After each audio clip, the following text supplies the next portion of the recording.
Welcome to the Real Estate Pros Show, where we interview real estate investing professionals from coast to coast, as well as the service providers that serve the real estate investing industry. Our goal is simple: share what's working now to help you improve and scale your business to the next level and meet the pros that can help you get there. Real Estate Pros is powered by Investor Fuel, America's leader in helping real estate investors and professionals build the business you need to live the life you've always dreamed of. Let's start today's show. Property insurance for real estate investors doesn't have to be difficult, but it does need to be there to protect you when you need it. MyInvestorInsurance.com not only provides insurance at 15 to 30% cheaper than traditional agencies, it's built specifically for real estate investors like you. You can set up an account in about 2 minutes, get quotes on properties, turn on and turn off insurance for your fix and flip or rental properties in around 2 minutes without having to talk to anyone directly, all through our portal. There's no better way or faster way to make sure you've got the coverage you need to protect you, and no more lengthy policies either. Once you're set up, you're billed monthly and prorated by the day for however long your policy is active. It's powered by MSI, the third largest independent MGA, with 1.5 million customers and more than $1 billion in cumulative premiums written. Get set up today in about 2 minutes at myinvestorinsurance.com/fuel. Hey folks, welcome back to the show. I'm your host, Dylan Silver, and today on the show we have Logan Freeman with Midwest Commercial Real Estate Advisors with one mission: blueprinting Midwest growth out in Kansas City. Logan, welcome to the show. Thanks, Dylan. It's my pleasure to be here. Excited to dive into some of these topics with you. Absolutely. It's great to have you on. I always like to start off at the top of the show by asking folks how they got into the real estate space. Yeah, well, I have my own show, and I've asked that question to a lot of people, and I think my journey into this space is similar to many folks. It wasn't planned, right? It kind of sort of happened, and so I was fired from my last W-2 job at the end of 2017. And I was reading a lot of books, doing some home flips myself here in Kansas City, but I wasn't necessarily 100% sold on going into real estate. And so I started a sales consulting company. I just grabbed Inc.'s fastest 5,000 growing companies, and I called the first 2,500 of them, and I landed 3 full-time clients. Well, I had a buddy that was helping me with these houses, and he basically said, hey, man, I just got a big allocation of capital. I'm representing a $50 million fund here in Kansas City, and my head of acquisitions just left. And so I said, well, I'm your guy.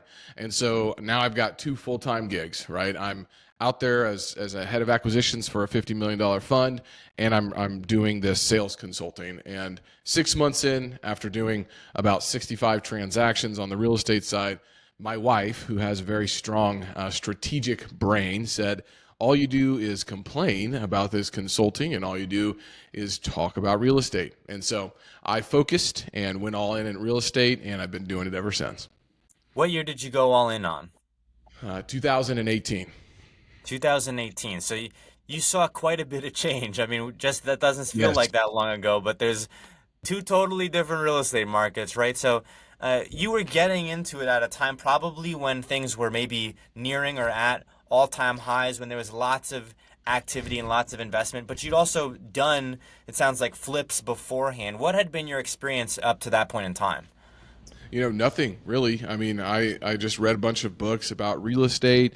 I was doing a W-2 job in the sales world, but hadn't really done any real estate outside of just my own single-family home flips. And then, this gentleman who had this fund really took me under, and we were buying houses to do the buy, renovate, rent out, and refinance model. And, we did 265 of those in about 18 months, so I learned quick. I learned fast. I was estimating rehabs. I was helping with the leasing. I was helping finding the deals. So I got thrown right into the fire. And I took that same kind of methodology and started doing the same type of work on commercial and multifamily assets. And that's what I've been doing ever since. So really, I got to be able to be kind of a guinea pig and learn with somebody else's capital that I was just a vendor on, and able to get a lot of transactions under my belt before I went and purchased my first property. Stop living on an island and join the #1 mastermind in America for professional real estate investors. Investor Fuel is a community of hundreds of the nation's top investors working together to build stronger businesses and better lives. In addition to the amazing community of real estate investors acting as a board of advisors for one another, Investor Fuel members have access to 100% funding on purchase and repairs for our members only, a health insurance program, and benefits and discounts that more than pays for the membership of most of our members, meaning it's actually costing you money to not be a member of Investor Fuel. If you're looking to scale your business and build a business that allows you to live the life of your dreams, please visit investorfuel.com today and book a call with our team. Now, at which point in time did you decide, hey, I'm going to start doing this on my own? Or was that always your game plan to start doing it on your own? No, it wasn't. I think that the fund basically stopped, and they stopped purchasing because the pricing started to get a little high in 2019, 2020, and so they kind of shifted their gears, which got me thinking maybe I should step back and evaluate what I'm doing. And I saw some really difficult scenarios that they were dealing with. Scattered site management across 265 homes is not easy to do. You've got a broad geographic location. And so I said, well, maybe I should evaluate looking at having, 100, 150 of these in one location and what that looks like. And so I had to go learn underwriting for multifamily and commercial real estate. And that's how I did it as well. I started to find 1031 exchange buyers that didn't live in Kansas City. And I'd say, hey, if you're doing a 1031 and you're in California, you're in, Florida, Texas, wherever, our units are about $50,000 to $75,000 here. You can buy 10 of them for $750,000. Right. Yeah. And that really piqued a lot of people's interest. And this is kind of Kansas City really being on the map, I would say. And we had good deals here, we really did. And so I went and learned again on another 50 to 100 transactions on the commercial real estate, retail shopping centers and multifamily assets, which allowed me to get the experience I needed. Those homes in like SoCal, Southern California, I want to say I spoke with two people recently, so I have two data points, although I'm not a realtor out there, but supposedly it's like $1.2 million for the average home in that area.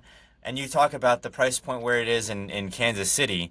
So people are able to do, this dollar arbitrage or this geographic arbitrage from taking their single family home or maybe a rental property that they bought for, $200,000-$300,000 20 years ago. Now it's 1.2, 1.4, 1.6.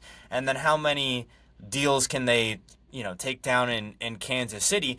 And they didn't necessarily have that connection. They didn't have a Logan Freeman in their area. So when you were reaching out to these people, were these like completely cold interactions, or were they familiar with the deals that you had or with who you were, or was this really establishing relationships and then trying to present them deals that you had? Well, yeah, two things on that. What you're kind of describing is, yes, geographic arbitrage, but also return on equity. You're sitting on $500,000, $700,000 of equity, but your net operating income in your property has not increased, from a pro rata standpoint. And so you're able to trade that in and get a much better return on equity utilizing a 1031 exchange. This is when Bigger Pockets forums was where all the rage was, Dylan. And so I used to have tags set up on Bigger Pockets forums, and anybody that mentioned Kansas City, I would get an email. And so I would just say, hey, I'm in the forums on a regular basis, just adding value about the different submarkets in Kansas City, what deals are trading at. Hey, I'm here active looking for deals for people. And just, I remember having a Calendly link and sending them direct messages. And my weeks looked like I was either in the field looking at properties or I was on the phone doing 30-minute calls with investors that were out of state. And that's how I built that business up. And people started to catch on. And I think Bigger Pockets caught on as well, saying a lot of deals are being done here and we don't like that. And so they kind of shut that down. But so I transferred over to LinkedIn. And, for 7 or 8 years now, I've been posting daily on LinkedIn. So about 90% of my new business is generated off of the brand that I have created on LinkedIn. And I'm a top voice there with about 35,000 followers now and just have everything on that platform. So it's always been If you're looking for consistent, high-quality leads, look no further than Investor Machine. Investor Machine isn't just another agency, it's the most sophisticated, data-driven lead generation company on the planet for real estate investors, and serves the role of being not just a lead generator for your business, but a marketing partner that is helping you achieve your goals along the way. Go to investormachine.com to learn more and schedule a call with our team today.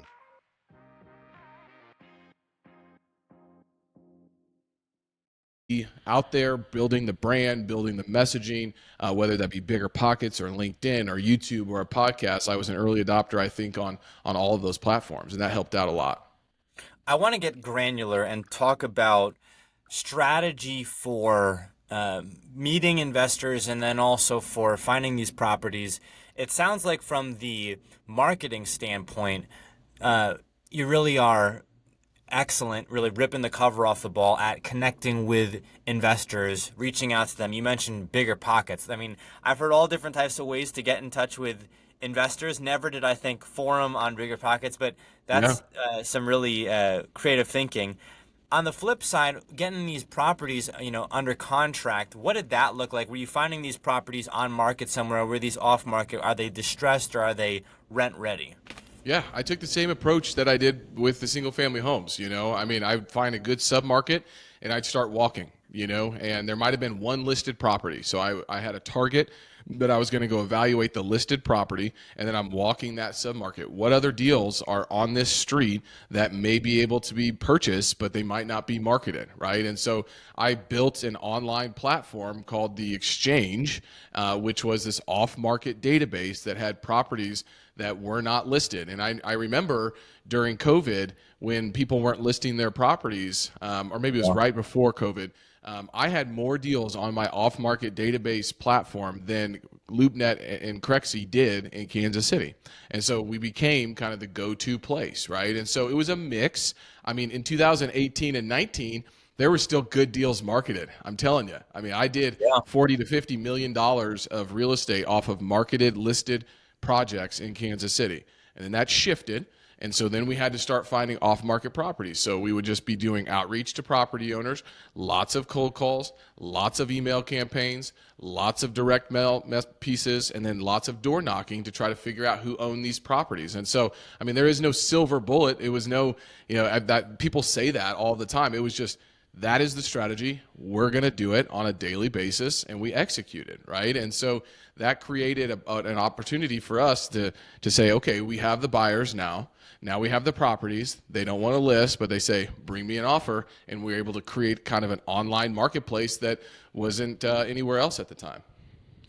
And so I want to dive into the commercial real estate space out there in Kansas City. I think a lot of, I'm an agent in Dallas. I think a lot of people want to get into the commercial space. I love single family and I love now land, which I'll ask you about here in a bit, but a commercial space, I know it's not necessarily an easy egg to crack or to get into.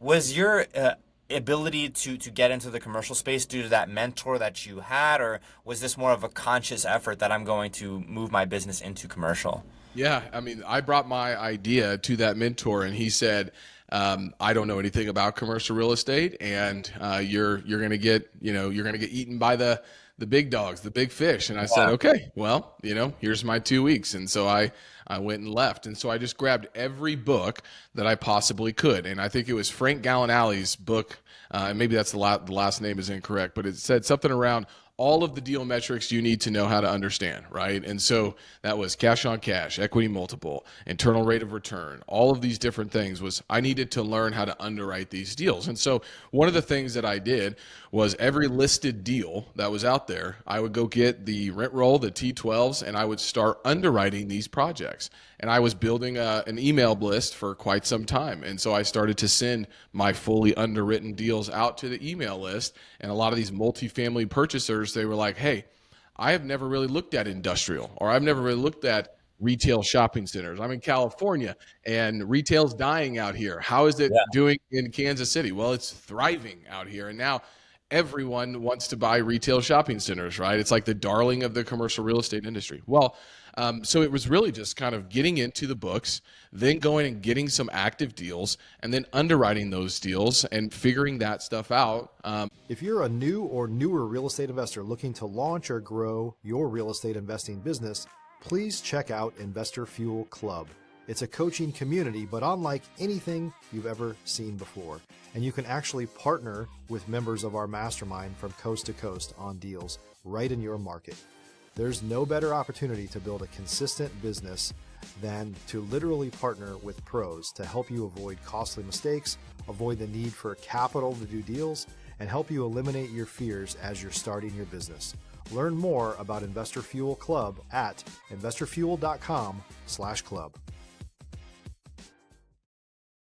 Deal by deal. And I probably did that thousands of times. And so I have reps now that I can look at a property and be able to underwrite that thing. Well, I have tools now as well, Dylan, that allow me to underwrite deals much easier than I was 7 or 8 years ago. Shout out to Intel CRE. That's my underwriting software. I freaking love it. I can get through a deal so fast. So anyways, it was all about understanding those metrics, understanding those submarkets. Where's the occupancy? Where's vacancy? What's coming online from a new construction standpoint? And then putting a thesis together to say, we think that this asset class is going to be very strong. Here's why, and here's 4 or 5 opportunities in that asset class. And that strategy seemed to be successful. Now, I want to ask you about getting these deals under contract and maybe give away some gold, but not all the gold here, Logan. Yeah. So talking about commercial deals, I mean, commercials at different scale, you have different level of risk compared to single family, of course. But when I think about the single family space, and if I think about, arbitraging an off-market deal or even an on-market deal to another investor, and I have to get it under contract myself, I'm putting up option money, I'm putting up EMD, or maybe I might be doing a double close. With a commercial deal and you have investors, if the property is already listed, what are you doing to make sure that, your interests are protected and they're not going to go around you? Yeah, I mean, I didn't make sure, Dylan, and that's the thing. Everybody, and I'm not saying to do that. However, I think through the time and the education component that I took with them being on my email list, they came off of LinkedIn or Bigger Pockets Forum. I was their entry point into Kansas City. I never signed exclusive buyer agency agreements. They were always non-exclusive. I let them go and evaluate or work with other people. I just said, I think my work ethic and my process, what I called the Buyer Representation Success System, or the BRSS, is going to provide enough value that you won't go anywhere else. And that proved to be successful. I'm sure I lost some deals, right, with people going around me, but I had enough in the pipeline and enough of those buyers that trusted me to say, okay, I'm going to bring your contractor, your property manager, your lender, your insurance person, your accountant, whatever you need. It was almost like a white glove service, but I was just a real estate broker. And so I kind of productized this offering that said it's a one-stop shop. I've got everything you need. You don't have to go anywhere else. And I just had goodwill and trust built with those buyers and those investors that allowed me to build a business that way. I want to pivot, Logan, and talk about land and talk about new developments. I'm really big on infill lots because that's kind of the play that I'm looking at the level that I'm at personally. And I just think, so much, I would say, opportunity for affordable housing, although it sounds like you're doing a new build, how affordable could it be? But when you compare it to fix and flips, and when you compare it to the other options that people have, I think we're going to see a lot more manufactured, a lot more ADUs, alternative dwelling units. Curious to get your feedback on land and affordable housing.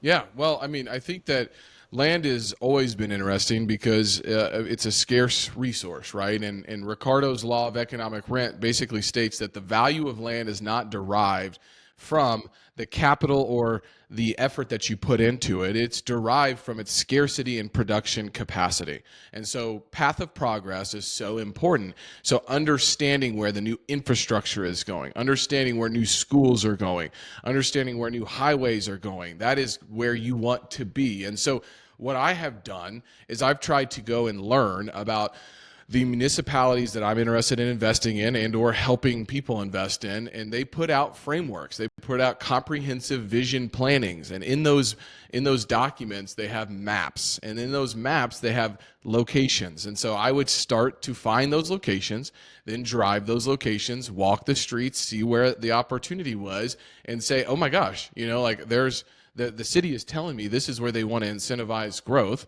and this is a part of their comprehensive plan. How do I merge what I'm trying to do, which one of the strategies is attainable housing, with that?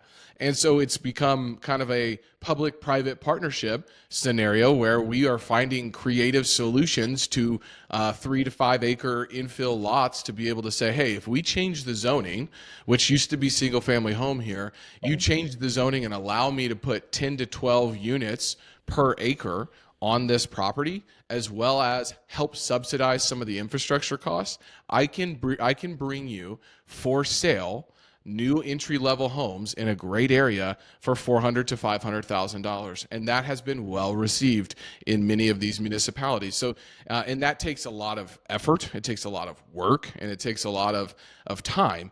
But if you can figure that out, it is what's called, I believe, one of these blue ocean strategies that has a high barrier of entry. It takes a specialized skill set and relationships to be able to complete, and that's the type of arena that I'm trying to play in. To your point, I think there's a lot that goes in there. You mentioned, relationships with the city officials, but you mentioned rezoning, and then you also have to be knowledgeable in development as well, unless there's someone else who's going to come in and do this. So it's really 3 different hats. A lot of investors, I've spoken with them, aren't necessarily thrilled about having to deal with zoning issues and, working with city officials and so on and so forth. But then also new builds is a totally different game than really anything else. So being able to wear those multiple hats is really where I think, you have an amazing niche. And even if you could only do maybe one of those, it would be a great niche. But combine all 3 is really impressive. Logan, we are coming up on time here. Where can folks go to learn more about your business or to get in contact with you? Yeah, please do find me on Kansas City or on LinkedIn. Mr. Kansas City, Logan Freeman, LinkedIn. I post everything there on a regular basis. Deal breakdowns, newsletters, all the new projects that we've got. You can find me on LinkedIn. I'm there every single day, so please do connect with me there. Logan, thank you so much for coming on the show here today. Thanks for having me, Dylan. Thanks for joining us for today's Real Estate Pros Show. You can learn more about the amazing benefits of the Investor Fuel Mastermind community, including surrounding yourself with hundreds of other rock stars, 100% financing for your deals, and members-only discounts from vendors you're likely already using that, as a member of Investor Fuel, will save you more than the cost of your membership. Visit investorfuel.com to learn more. If you're interested in joining us as a guest of this show, please visit investorfuel.com/pros to apply. You can also check the show notes for access to free resources, how to get access to world-class lead generation, and much more. Don't forget to subscribe so you never miss another episode. Have a great day. We'll see you on the next show.